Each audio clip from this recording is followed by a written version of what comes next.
So tonight we are going to speak about fear, dealing with fear. As we wrote in the email, Ken is going to say it to you clearly. What's the line of FDR? We have nothing to fear but fear itself. We have nothing to fear but fear itself.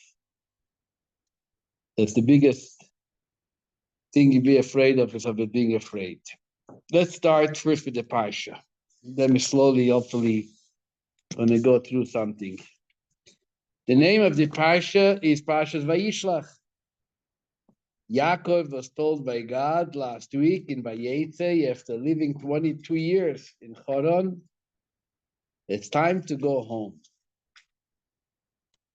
And he's making his way home, Yaakov, and he's being even protected by angels called Malachim, are watching him, helping him cross back to Israel. And as the Torah begins, this week's Parsha, Vayishlach Yaakov Malachim lefono v'leisav achiv artso seyos deyadov. The Chumoshim that I have is on page 200.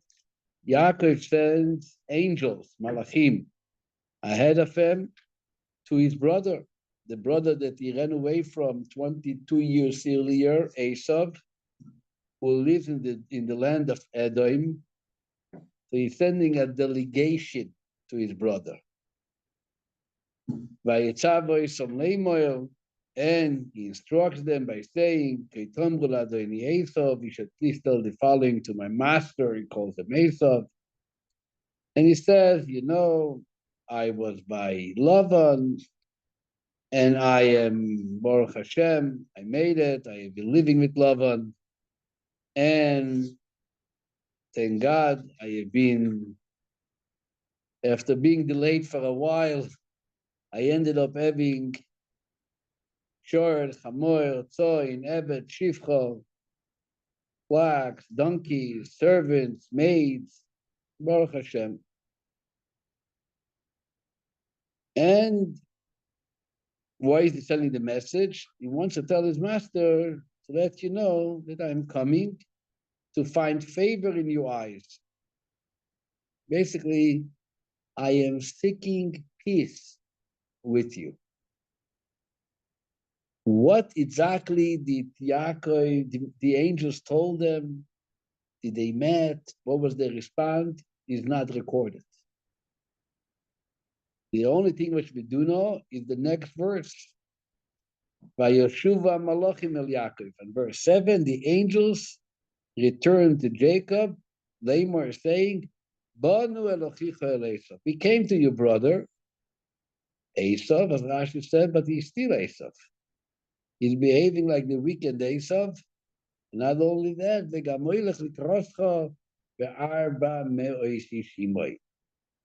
he's heading towards you, and 400 men are with him. Obviously, the 400 men is not something to. It's not a simcha. What? It's not a simcha. It's not a simcha, but that's on my phone.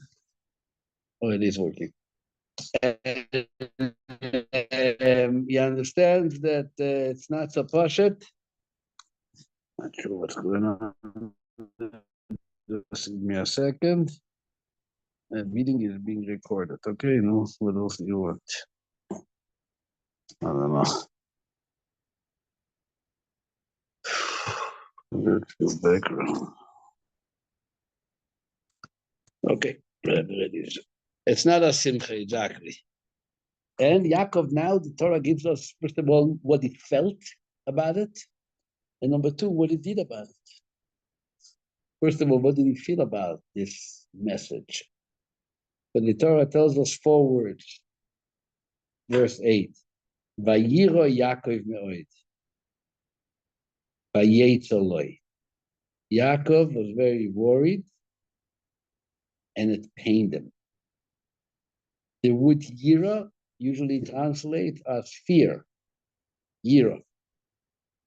Yetzer means pain,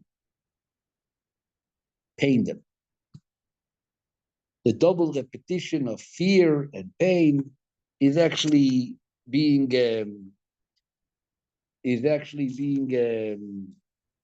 something is not making sense. So give me 1 second.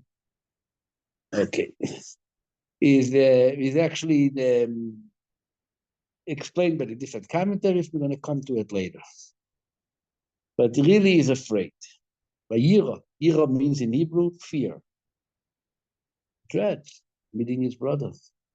Esau, 400 men, לא פשוט, not so simple.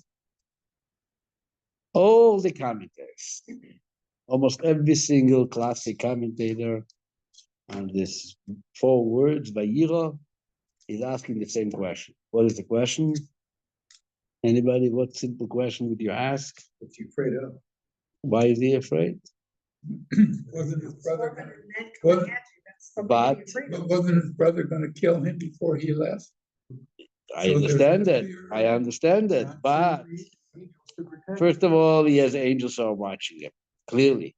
But also, if you go back just a few verses earlier, twice, on chapter 28, Perek Chavches, last week's Parsha, if you go to chapter 28, verse 15, right in the beginning of the Parsha, after he leaves Canaan, God appears to him, and what does he tell him in verse 15? Ve'inei onoichi imoch, I am with you, ushmarticha b'chol asher telech, and I will guard you from Asa, from Lava, and I will guard you wherever you go. Va'ashivaisicha el ha'adomo hazois, I will bring you back to this land, the land of Beersheba. Ki lo ye'ezovcha, God says more, I will not abandon you. Ad asher imosisi eis asher dibarti loch, until you will carry out what I've spoken to Avram in regarding the land, etc. He has such clear insurances like no one ever got before. I am with you. I'm guarding you. Sometimes I'm with you, but I'm looking away. No. I'm with you. I'm guarding you. I'm returning you. And I'm not going to forsake you. I'm not going to abandon you. I mean, how clear can that insurance policy be? Didn't he feel at this point in time that he now was in Laban's house and he may have sinned or something and What not sin? committed it? So What God sin? may have changed. I know you learned Rashi and you looked in art school, you looked in class, but can you tell me what sin is he concerned about? What sin? What did you see? The idol, but he did know. What did you see? He didn't steal the eyes. What sin? You saw me have a record what he did in Laban's house. He had even time to sin. You know, I had a teacher who used to say, I don't care if you sin or not. I don't want you to have time to sin. I'm not going to talk to you about don't sin. I don't want you to have time for it. What sin? Why should it be sinning? Who do we see as a sin? Do we hear about the sin? Do we know about sin? Did God condition his guarding in his sin or not sin? Was that a part of the condition? If you behave, sometimes God speaks like that. If you behave, I will. If you don't, I would not. Not only that, later after 20, so this is in the beginning, 22 years earlier, when God tells them it's time to go back, it's time to go back to Israel, time to go back to the Sheva. Hashem appears to them. It was also last week's Parsha. And he tells them, go home, time to go back. And what does he tell them? Right here, just a second. After he had the 12 kids, and Ram, he had Yosef. When you're by yourself, when you stand with people, What? when you're by yourself alone, and then you have a huge family behind you, two different things. It can be fear. Yeah. So some commentators say that he thought that maybe the promise is to him, but not to his family. Right? This is one of the commentaries. Like I said, all different commentaries are asking the questions, and everybody's trying to find out the answer. What was he afraid? But clearly, also in last week's Parsha, he's being told, go back to your homeland. I am going to be with you. God tells him, I'm going to be with you. Here, on chapter 31, verse 3. Vayomer Hashem el Yaakov, last week's Parsha, page 188. Hashem told to Yaakov, return to the land of your forefathers, and to your birthplace, I am going to be with you. I'm going to be with you. So what is he afraid of? Hashem is telling him again after 22 years, I'm going to be with you.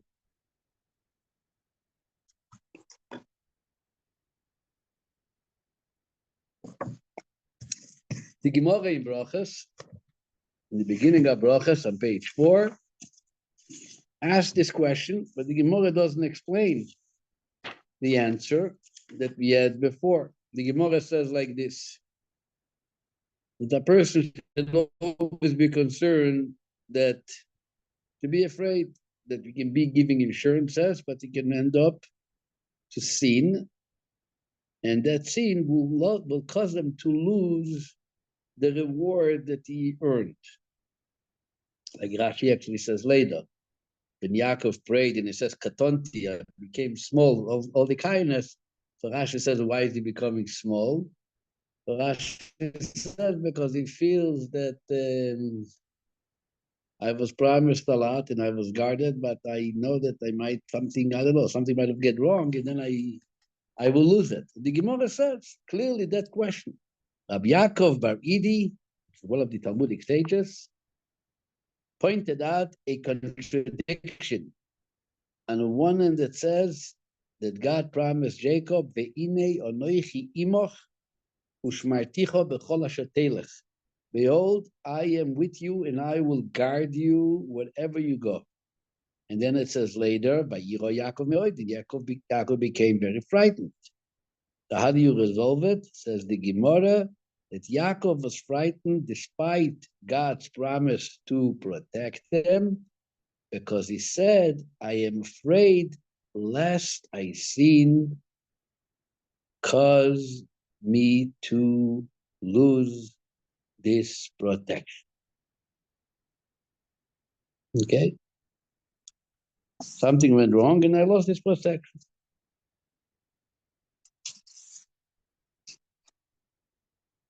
That's the Gemara.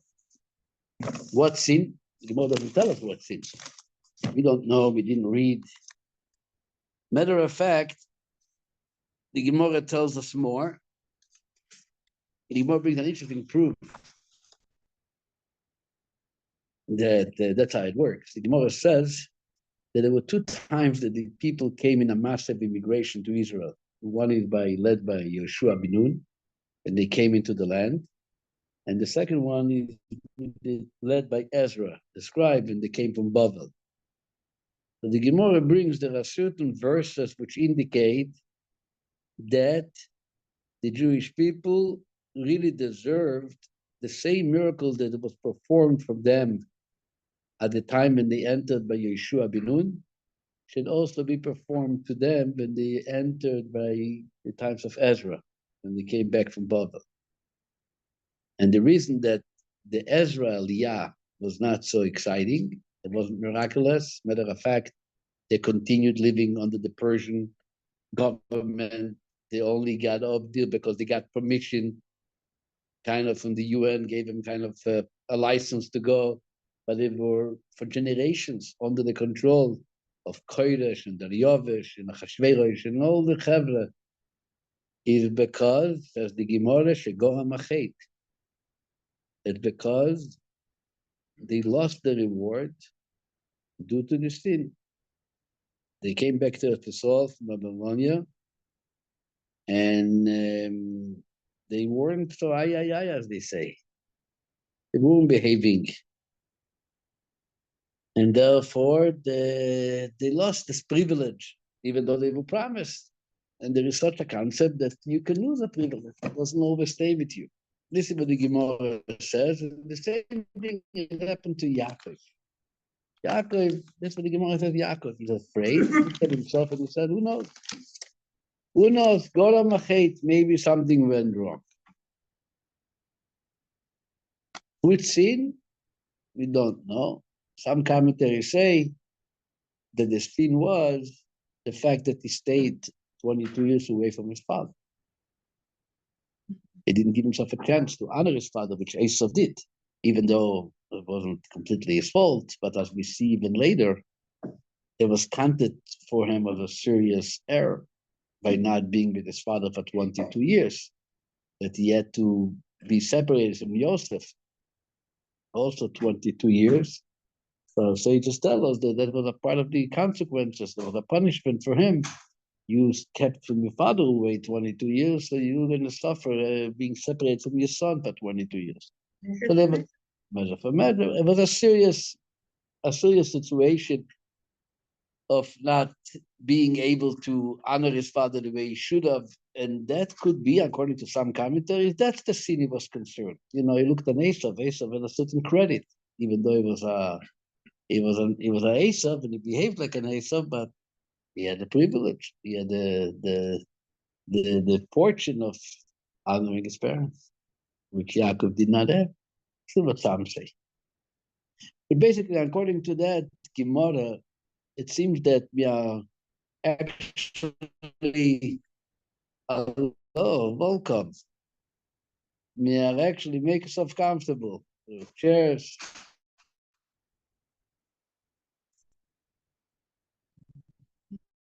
Make yourself alone, no worries. Here, the chairs right here around the table. You don't have to run away.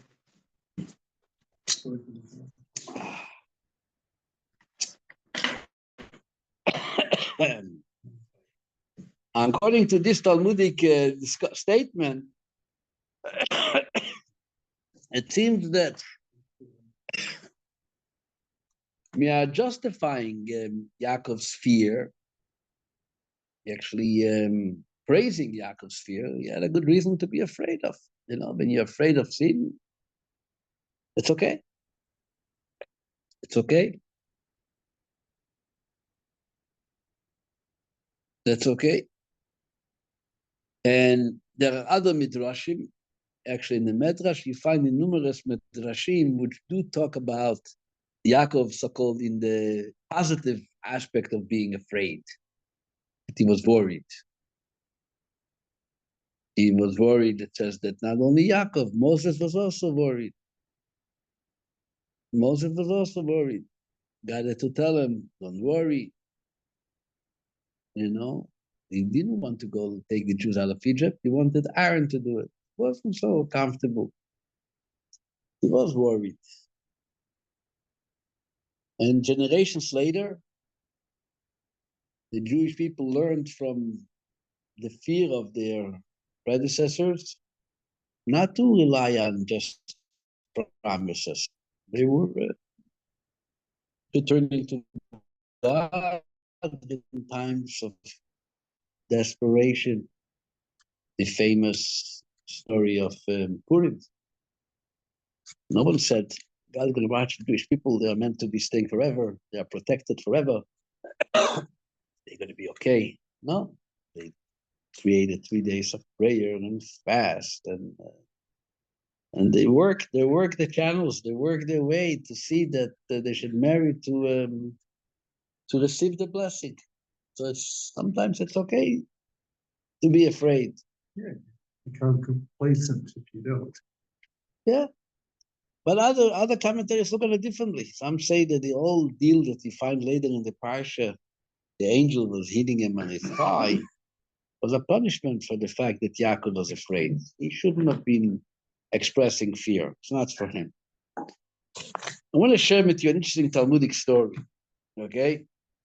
Might shed some insight into fear and when to be afraid and when not to be afraid. Kosher fear and non-kosher fear. The Gemara says as follows. This is again in Brachas on page 60. We learned it recently on a class that we have over here on Thursday morning. That the Gemara says as follows. Let me just find it.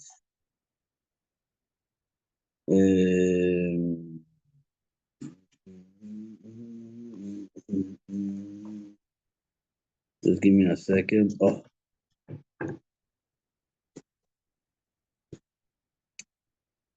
The Gemara brings an interesting verse. A verse is actually in Tehillim. The verse says, Mishmua ra'a la'ira, Nachon liboy batuach b'Hashem. Chapter 112 in Tehillim, it says like this: Mishmua ra'a, of evil rumors, la'ira, he will have no fear. Nachon liboy batuach b'Hashem. His heart is firm, confident in Hashem. The Gemara makes an interesting remark. The Gemara says that no matter how you expand on this verse, you're always going to find the same message over here. If you expand from the beginning to the end, or from the end to the beginning, basically you can read it and understand that from the beginning to the end, which it reads as follows: Mishmua ra la'ira, which means of evil rumors he will not be afraid. Why? What's the reason? Because his heart is firm, confided in Hashem. So the verse makes sense that why are you not afraid? Because you trust God. If you read it from the back, from the end to the beginning, it's the same idea. If someone's heart is firm and confident in Hashem, then he's not going to be afraid of any evil thoughts. Right? It goes back. Either you're not afraid because you trust Hashem, or if you trust Hashem, you're not afraid. This is a remark the Gemara makes about this verse. But then the Gemara brings a story. There was a certain student who was following after Rabbi Ishmael, the son of Rabbi Yossi, in the marketplace of Zion. I'm not sure if it's the marketplace of Zion in Jerusalem, whether it was Machne Yehuda or other market in the streets of Jerusalem. Ishmael noticed that the student was mefached. He was not calm. He was concerned. He was afraid. So Rabbi Shmuel said to him, Chatoat, you're a sinner. Huh? And he quoted the verse in Isaiah. The verse says, Pachadu betzion chataim. Sinners were afraid in Zion. So if you are afraid in the market of Zion, something is not correct. Something not okay with you. So the student replied to him, well, there's another verse, in the book of Proverbs, which King Solomon says, Ashrei Adam mefachei tamid. Praiseworthy is the man who is always afraid. So it's not a sign of being a sinner. King Solomon praises the person of fear, the person who is concerned, the person who is worried. Why are you making me sound like a sinner? So Rabbi Shmuel said to him, that doesn't talk about you fear. That fear that you have to always be afraid of is a special fear concerning words of Torah. You want to make sure that you don't forget what you study. That you should be afraid of. But you don't sound that it's your fear. Something else is bothering you. Okay? Which sin is that? What's the sin of being fearful? You're a sinner. You're afraid. You must be a sinner. What's the sin of being afraid? Possibly that the sin is very simple. Fear takes a person sometimes and freezes him, literally. I can't do nothing. I'm stuck. Why? I'm afraid. I'm afraid I'm not going to be accepted. I'm afraid I'm not going to make it.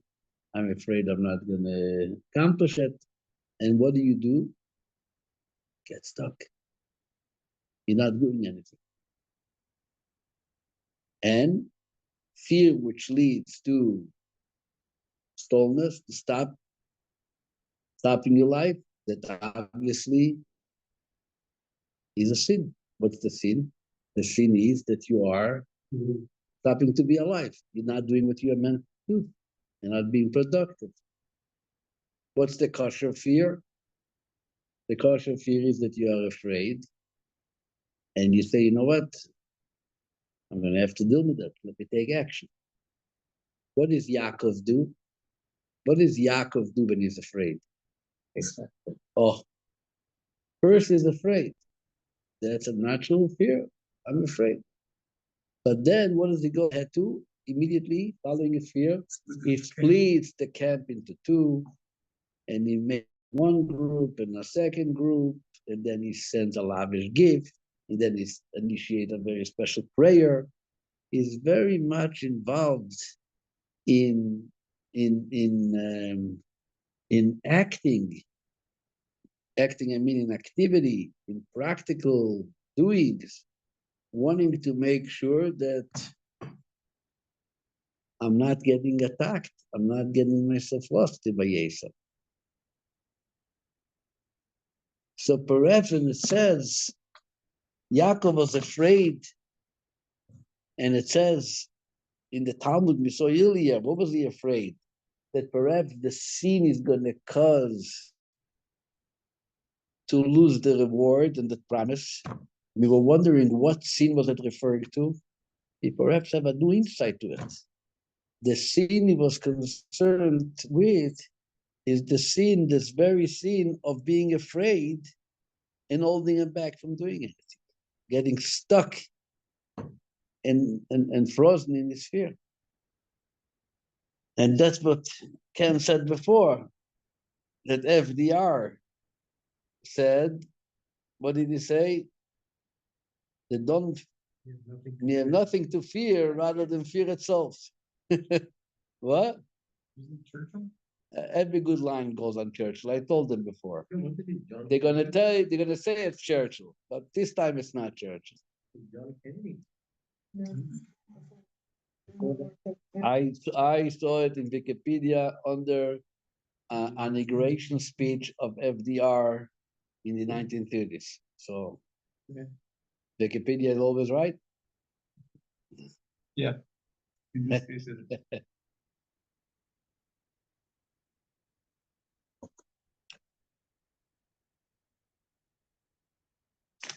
Not to be afraid is not enough. We all know the story of Purim, a famous medrash. What does the medrash say? The medrash says that Mordechai was walking in the streets of Shushan, and there was a decree against the Jews, and he meets 3 children walking out from school, and he goes over to one of them, and then to a second, and then to a third, and he asks the first child, "What did you study?" And what is it? FDR. Yeah. And the child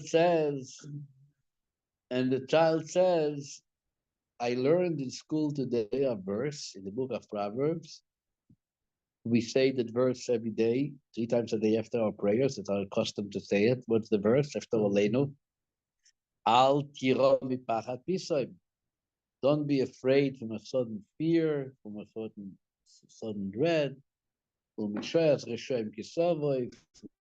Any evil plan against you. And when he heard it, he was very happy because he took it as a sign. When you ask a child, what did you learn? And he could have say, I learned about this, that, and the other. And instead, he's sharing a message of hope. So he was very happy. Haman actually got very upset. He also was there in the neighborhood and he oversaw it. And like he made a plan, he said, I'm going to kill the kids first. And after that, in the story of Purim, after he was told by the kids, don't be afraid, what happens after that? He calls the people of Shushan, and he tears his garments, and he arranges a whole prayer ceremony, and he tells them all to fast. Shuada, what is it? Why are you doing it? But you're not afraid. The boy told you just not to be afraid. Al-tira. Oh, not just not be afraid. It's to take that natural emunah, which a Jew has, that God is obviously going to protect you, and everything that Hashem does is for the good. And at the same time, what does he do with that? He wants to bring it out to the open. Wants to make it a part of our practical life. And to make it part of practical life, how does he do it? By creating a series of prayers and what's it called, and the healing, and everything that's possible. Everything that they can do. There's actually a beautiful commentary. It's known the Barbanel. Of the brown book on the right, called the Barbanel. You ever heard about the Barbanel? A Barbanel, he was from the great leaders of Jews in Spain during the Inquisition. He was actually a great scholar, but he was also a finance minister by the Spanish government during the Inquisition time. Frederick, he was from the last Jews who were expelled from Spain.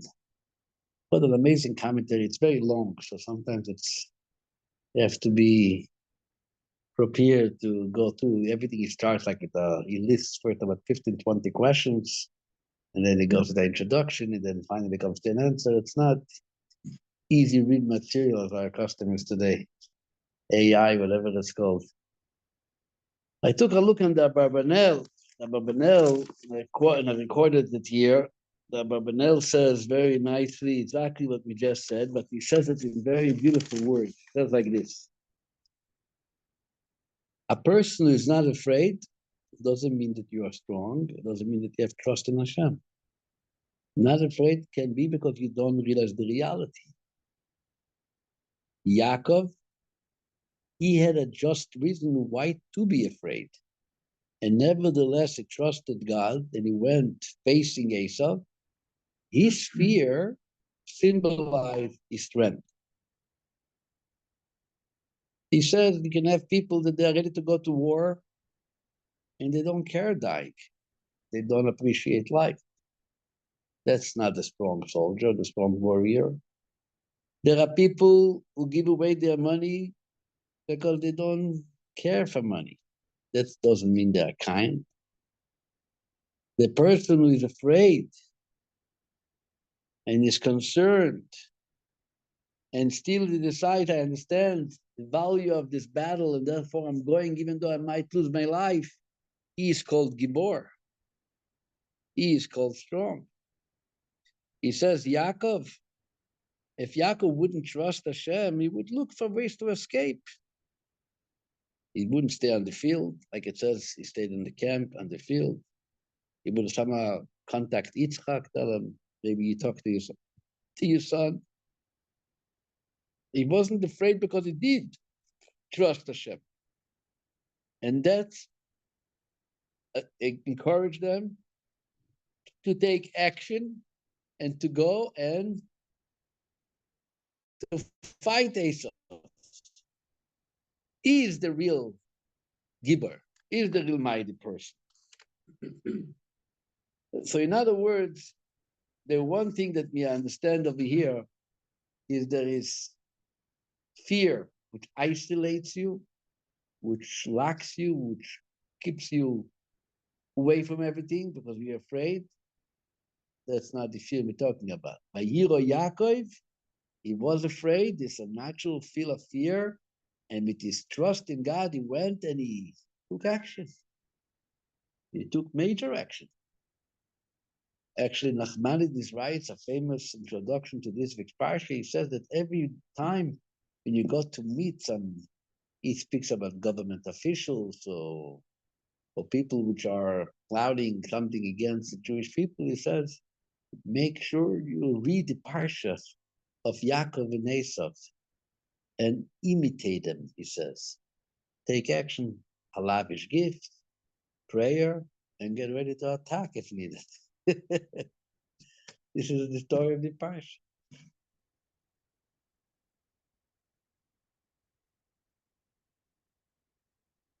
I'm going to be right back.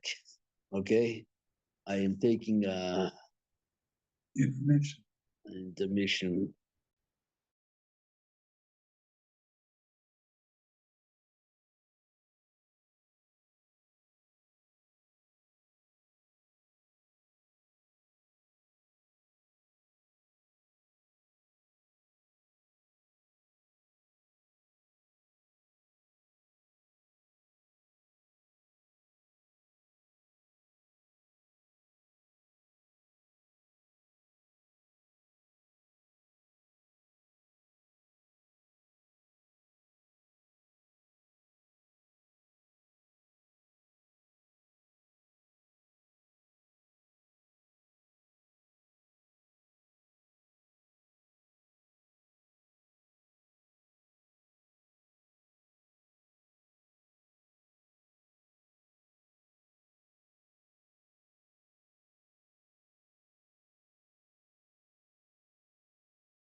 point. Right. Baruch Hashem. That was going to help. Listen, I'll tell you a story. 1989, the 7th of Cheshvan, which is on a Sunday. It was Sunday morning, Sunday afternoon. As we know that the Rabbi in New York used to stand on Sundays in those years for hours and give $1 for a blessing. People had a chance maybe sometimes to say something. So my father then published one of his halachic books in the laws of family purity in English. It was the first English edition, translation of one of those sections. And he sent it to New York, and he asked me and my brother Velvo to pass by Dallas and give it to the Rebbe. So we made up with the Rebbe's secretary. I would not talk to the Rebbe. We'll give it, and you introduce the book. We gave the book, and the Rebbe looked at it, and he was asking. He mentioned actually he was holding it. He said in Yiddish. He's seen the video even. He says, "Of a Farkash from Yerushalayim," and he wanted to know who the publisher is, and if it's already in the stores. And he gave some very strong blessings. And it was on his face also, it was an appearance of nachas, joy, that it came out in English. My brother Velvu, being the oldest in the house and the more sensitive to everything around the family, saw that the Rebbe is happy. So he took the opportunity and he told the Rebbe, I want a blessing from my father. But the word he was using is, I will show it to you soon in the video, he said, a bracha for taten, also mishtam kin daiges. A blessing from my father, he shouldn't have any worries of livelihood. He used the word daiges. Daiges in Hebrew, da'agot, or in Yiddish even, it's called worries. Happens to be that at that time, my father finished working which he worked for many years as a teacher in the yeshiva in Yerushalayim, and he was waiting to the next position. It was in between jobs. So the Rebbe turns and he says, Daiges? The worry, Daiges macht nor kalye. Worries only spoil things. You should not have, or you should have more betochen in Hashem, have more trust in God, and not to have worries, and then it will bring good news. He also called me on the WhatsApp. You see, it comes up a picture of me and the Rebbe with the book. That's that time. We'll show you the video soon. Worries spoils things. Rashi actually says, Vayiro Vayetzer, Rashi actually says, Vayiro, that he was afraid. Says Rashi, it was more a fear of worries.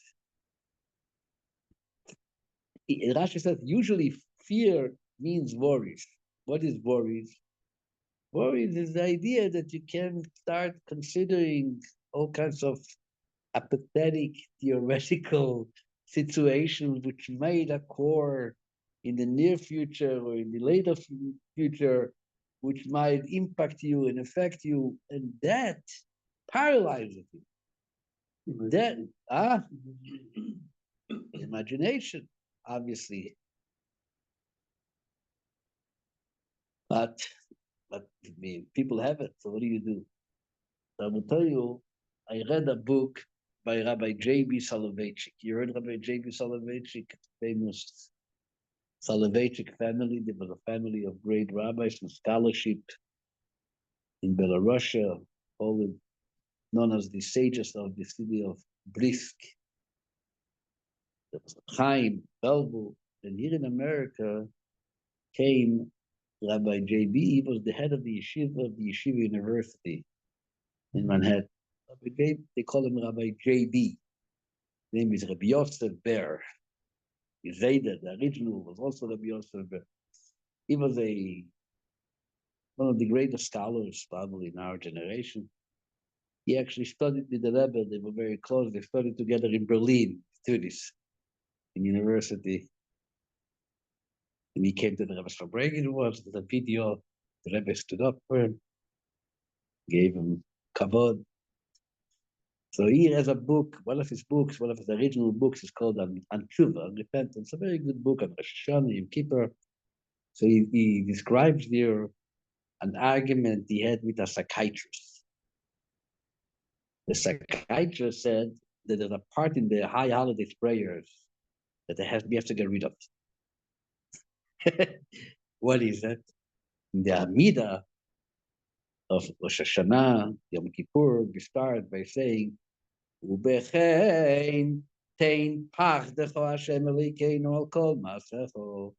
God, bestow you fear on all of us. We should all be afraid. Psychiatrists argue with Rabbi Soloveitchik. He says that fear is one of the biggest problems today. People are not living their life to their fullest because they're afraid. Why would we pray for fear? We got to get out of it. This is not a prayer for today's generation. Okay, that was his claim. That he's dealing with his patients, and he knows that fear is holding back people. I told Rabbi Soloveitchik that I told him as follows. Look, I am not a psychiatrist, but the little I know is as follows. In human nature, there's all kinds of little fears. People are afraid to apply for a job that they might not get. People are afraid of illnesses. In the olden days, there was one type of illness, there was leprosy. Today, something is bothering you, I'm not going to check it. Who knows, the doctor is going to find something there. There's all kinds of little fears. It seems to me, says Rabbi Soloveitchik, to get rid of all those little fears, it's good to have one very big fear that you're afraid of. And usually when you're afraid of something bigger, the little fears kind of disappear. So there's something serious to be afraid. So who has time to think about these little things? I'm afraid to cross the street. I'm afraid to apply for a job. In bigger and better. So he says that's what our sages put in our prayers. Let us be afraid about the big God and the creator of the world. How do we service him? Are we really conducting ourselves properly to him? And that's going to get rid of all these little fears that people come to you and complain about this, that, and the other. That's the fear that is going to be dealt with. The little fears are going to disappear by having the big fear. And I believe this is really the story that Yaakov is teaching us. He took action, but why did he take action? Even though he was naturally afraid, Esau, 400 people. But he was afraid. What was he afraid? An assurance from God that it's going to be okay. And still, something is aching me. What's going on? Maybe something is wrong with my bitachon, with my trust in Hashem. I might not do anything. I might just simply freeze. Despite my assurances. That was the pain which, like the verse says, Vayiro, Vayetzer. He was afraid and he was pained. So actually, that's Kenim, one of the early commentators in the Chumash says, he was aching, he was in pain for the fact that he was afraid. Meaning, why am I afraid? God promised me he's going to be with me, to Israel, with me, and yet I'm afraid. So that's starting bothering him. So what did he realize? He realized it's okay. To be afraid is okay. Which is not okay, the fear should hold you back. The fear should hold you back. This is where the problem begins. Unfortunately, there's so much talent, who knows, in the world, people that we know, that simply couldn't get over the fact, not the fact that they were afraid, okay, they're afraid, that's their nature. But they did not have the courage to take some action despite this fear. I will tell you a story happened this week. Today is Wednesday. A young man that his parents, I'm talking from the larger Chabad community in the world, that his parents somehow put me in touch with him to help him make up his mind whom to marry. He was in the shidduch process and he needed help. A nice, sweet child, really gentle. He went up with one girl. He found something is missing. Fine, kosher. Something is missing. It's not for you. A second girl, again, the nose, the this, doesn't matter. Fine. Then finally he went up with a girl and he couldn't find anything lacking. There was nothing missing compared to the other few girls he met and what he's looking for. It sounds like a perfect match. And yet, it's not moving. I was in New York a week ago. I met him. His parents asked me to meet him on Sunday night after the banquet. I met him. Said, he spoke, a young guy, 23 years old. And he clearly confined to me, I'm afraid. I'm afraid to make the commitment. I started analyzing why you're afraid. What bothers you? What's going to happen? I said, take a look. We were now 5,000 people at a banquet, which almost everybody would hear. Most of these were married people. You think their life is all roses and tranquil water? They have challenges, but it didn't stop them to doing what they had to do. But I asked him, is he smart? Yeah. So if you're gonna have a challenge with eating, you have to work it out. Yeah. So it's okay to be afraid. It's okay to be afraid. Who wants to get a commitment, marriage, and children and start thinking maybe the tuition is gonna pay 15 years later and 20 years. Who knows how many things come to your mind? I just needed to act. And you know what? It was today is Wednesday, so it was Monday night. We were going out on a date, and he called me before he's going out, as if to get my blessing. I thought, I'm not giving you a blessing. I tell you what you have to do. You are going to, what do you call it? Propose. You're going to propose tonight. He said, no. I said, you are going to propose. I don't see it. He says, you're going to go out. And then you're going to propose.